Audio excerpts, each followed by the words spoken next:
Hello. I'm here for clarity. I have been hell-bent on being in resistance against myself. How do I explain this? I understand intellectually and I understand at a cellular level what it is that you say. And for some reason, I am hell-bent on hanging in the non-acceptance of myself and the non-acceptance of other people. That's where I really am right now, trying to align myself or pull myself away from constantly comparing to other people and being angry at other people. That's really where I sit, is anger at how other people behave. And I know I have nothing to do with them and they have nothing to do with me, but I keep pulling myself back there. And I don't know how to move myself from that place. Well, the most important thing that we want you to hear is that law of attraction is a very powerful thing. So wherever you've been hanging out vibrationally, it's not odd or strange that you would continue to do it, because law of attraction is providing you access to those kinds of thoughts. So if you've had that going on for a while, and you say you have, if you've had that going on for a while, and now you are wanting something that is dramatically different, it is more logical that you would continue to hang around there than that you would jump all the way over here.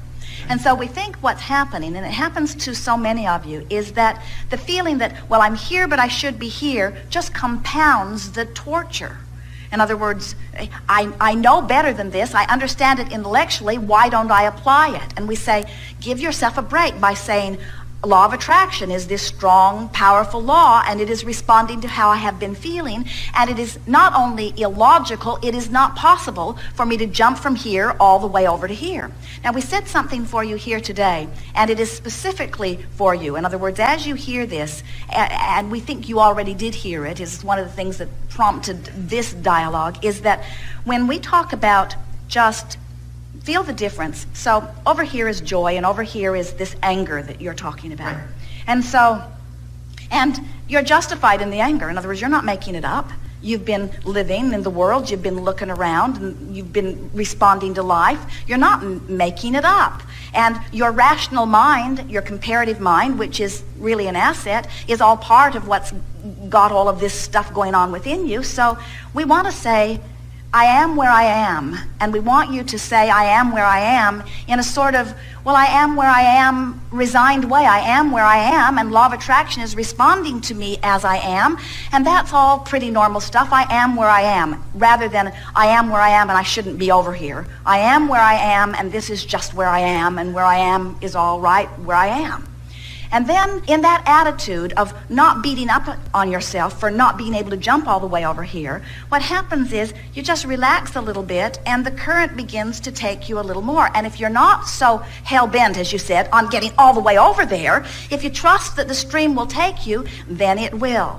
Esther had a remarkable experience recently because she is feeling good so much of the time. And when you're used to feeling good and you don't feel good, you take it even harder. And when you get your life really moving, you know about this, and then you stand in the way of letting it move, you take it even harder. And so they came home from a trip. They are not home very much, and they came onto the property where a new guest house has been renovated. And around the guest house were some beautiful gardens and stones that had all been applied since they'd been there last. And they were amazed at the beauty of this. It far exceeded what they had seen on the blueprints and plans. They were so pleased with what they saw. So they were there for a day, and then the next night it rained hard. And when they woke up the next morning, they're staying in the guest house because they sold their house and they're building another house. So the guest house is where they stay when they're not in the bus. And Esther looked out the window, and the stones had been badly stained, it looked like, by the rain. And so she asked the men on the property if they would bring their power washers and scrub off the stones, and they did, and it didn't change anything. And Esther was sure that something had gone wrong, so she got her scrub brush and her mop bucket, and she went out and scrubbed on the stones, and sure enough, the stones would not come clean. So, as luck would have it, another architect, landscaping architect, was on the property, and he looked at the stained stones and said, oh, this is permanent. He said, there is a copper sulfate in the fertilizer, and they should not have left it on the stone, and now it is wet, it has permanently stained the stone. And Esther went into a very strong negative place about that, irrationally, by other people's standards, strong, irrational place. In other words, she felt very bad. She felt powerless about it. And it was compounded by the fact that they're rarely there. It was compounded by the fact that she can't control what goes on when she's not there. It was compounded by the fact that she would like to be there more. And there were so many layers to all of this discomfort, but Esther felt bad about it. And so she fussed about it and fussed about it and fussed about it until Jerry made himself scarce. And the more unhappy Esther was, the more absent Jerry was, and the more absent Jerry was, the more unhappy Esther was. And she got herself, over a period of a day or so, into a very strong, uncomfortable place. And she was so mad at herself because she knows better, and she knew it shouldn't have mattered, but it mattered. And what was going on inside of her? She felt like she was ripping herself apart over stupid stones out there in the patio. And the more Jerry wouldn't come with her, if he would just admit that it was all right for her to feel bad, she thought that she would feel better, but he wouldn't even give her that. And he wouldn't get sad with her. He just went on his merry way. He just went on as if there was nothing wrong in his life, while Esther was tearing herself apart over this. And so after about a day of this, of not seeing much of each other, Esther picked up this book, The Power of Deliberate Intent, and opened it to a process that works for her often. And it is a process that asks 4 questions. And the first segment says, what has happened? Well, Esther got her laptop. She has made a template in her computer for this process, and she vented for pages of what was wrong with this. Somebody should call someone. This shouldn't happen.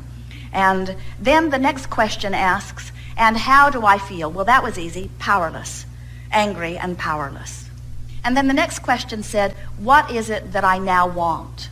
Well, Esther had a hard time with that because she wanted for it not to have happened. She wanted not to feel this way was what she really wanted. She wants to be in control of her life. She wants things to go well. She wants to be an example of what she teaches. And it wasn't just about wanting stones not to get stained. It was about not wanting to feel unhappy about stones being stained. Not wanting somebody else that's not watching what they're doing to be responsible for the way she feels. Not wanting somebody that she pays a lot of money to take care of these gardens, to make some mistake because they've hired somebody that doesn't know what they're doing and they're not watching what this person is doing.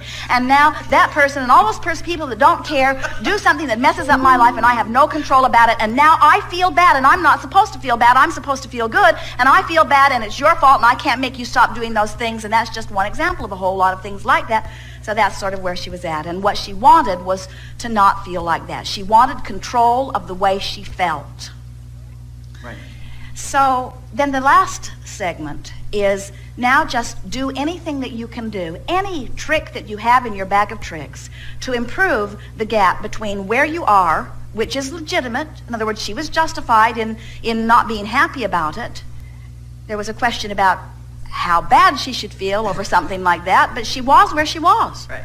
And as she came to that 4th segment where she knew her work was just to close the gap, something remarkable happened in her, because the fact that the process exists at all somehow gave her conscious awareness that she had permission to be there.